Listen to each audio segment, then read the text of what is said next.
I've always wondered what my great-grandparents used to eat. What we used to eat in this country in like the 1800s. I've seen people have a problem with how restricted our diet seems to be in this country.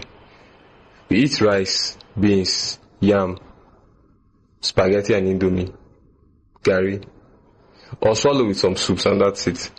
I did some research to answer that question as to what we used to eat before, in the 1800s and the times before that, in Nigeria. And what I found was that the diet differed according to the region. Like in the north, they used to eat maize, millet, rice, things like that. Even granuts, those are things that predominantly they used to farm there. So the diet was based on what they used to farm in those regions. And in places like the South, there was plantains and bananas and, stuff like that. And that's what they predominantly ate. So they just ate traditional food that they used to farm. And if you do some research, you will see that statistically, people who were born in the 1800s in Nigeria lived longer lives. Not too many people were dying in their 50s and 60s in those days. It is in recent times that you see a lot of people, mortality rate has increased and the life expectancy has come down to like 70 for men and 80 for women in Nigeria. It is what we eat that is causing this thing. The body is a machine. Just like any machine that has different parts that perform different functions, your body is a machine that helps you achieve the things that your mind wants to achieve. And it has different parts to it, and it has different functions that those parts have. And what you put in your body is the fuel you use to enhance and to give life and energy to those different parts. And if you don't watch what you eat, then you don't even know what kind of fuel you are giving your body, what kind of fuel you are giving your machine. I started being curious about what food we eat and what they do to your body. I had spoken in a different episode that was only on audio, so you can only see that on Spotify or Apple Podcasts or any of the audio podcast platforms that you use, where I said the single most damaging thing that we consume on a large scale in this country is sugar. And a lot of people do it excessively. Sugar obviously has some advantages like the energy that it gives you. It should be consumed in very controlled quantities. So the amount of glucose and sugar you're putting in your body is exceeding what your body needs. To even pay attention to that. There are certain foods you can consume that have intentional jobs in your body. For example, fruits. Fruits contain something they call antioxidants. Whatever it is, they are microorganisms. It is too small for me to obviously identify it, but it is something that goes in your body and removes toxins or neutralizes them. So the things that can cause you diseases, they simply neutralize those disease-causing agents in your body. That's what antioxidants do, and you get those from fruits and vegetables. And so I find myself eating a lot of carrots and apples. Apples specifically improves your heart health and promotes weight loss. I don't have any issue with weight, so I don't need weight loss. But the saying that an apple a day keeps the doctor away is something I've taken to heart. Fruits give you vitamins. It's difficult to get all the vitamins you need in the proportions that you should have them from just diet, from just like your meals. Is why you have to supplement it with fruits. It is highly important. I went to a boarding school in Kaduna that was very, very intentional about the diet that we had. And we had fruits with almost every meal. And I just thought it was a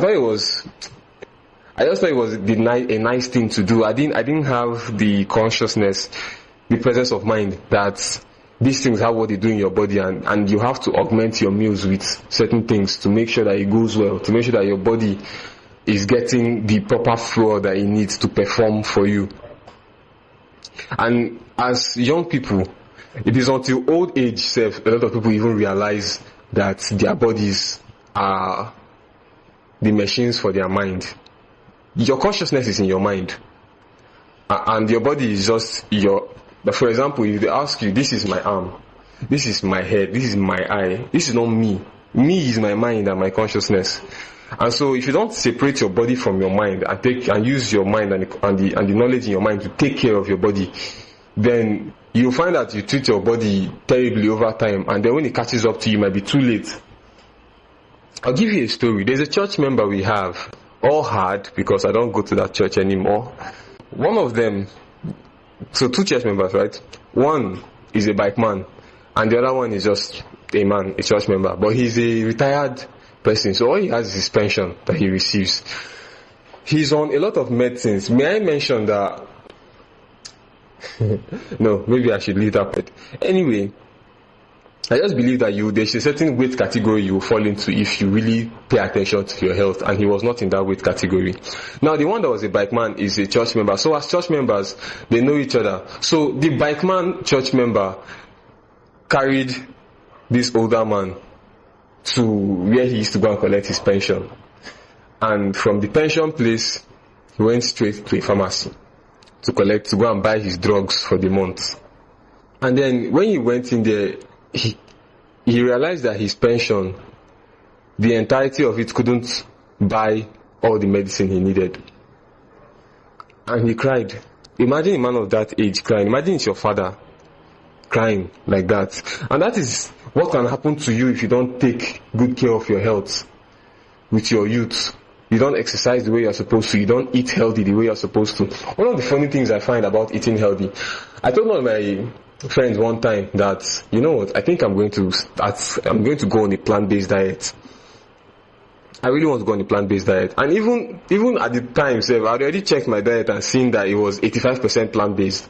But the response I got was that, you get money, or you just want to wasting money on things. And I think everybody's priority is different. But the things that you think are luxuries are not luxuries.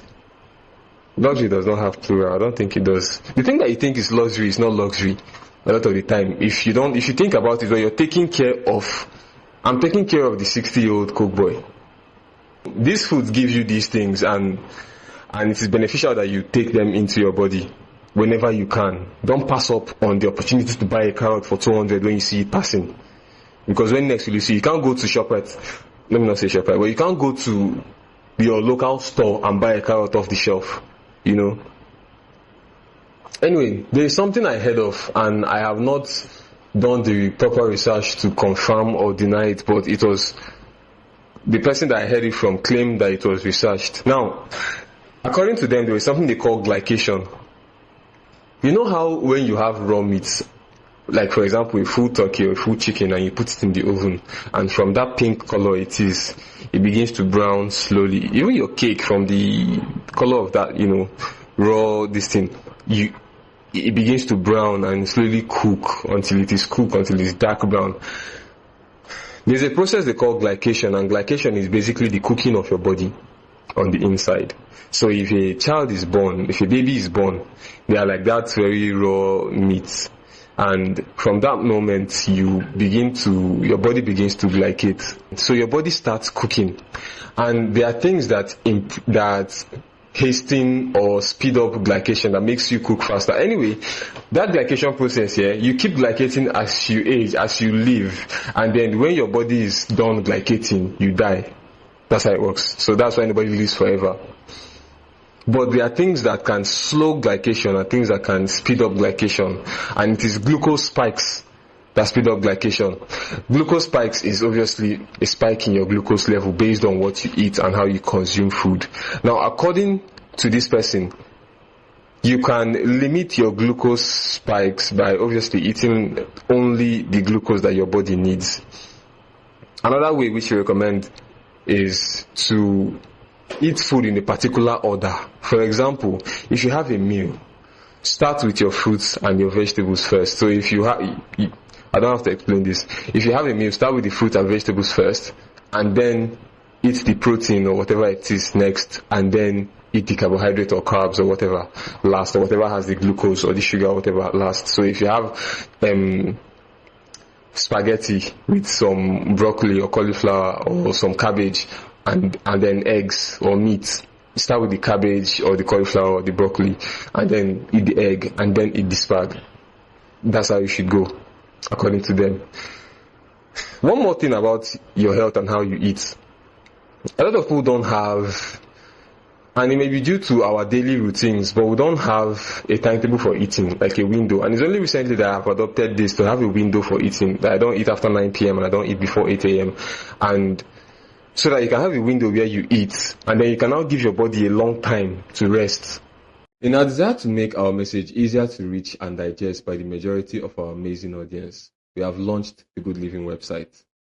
You can find this at www.goodlivingpodcast.com. At this site, you have access to blog post versions of our episodes, links to the various platforms where you can find Good Living content in long form and short form format, and also merchandise for you, like this mug here, so that you can have a piece of good living in your home. You can find this at goodlivingpodcast.com or scan the QR code on your screen right now. Let's get back to the episode.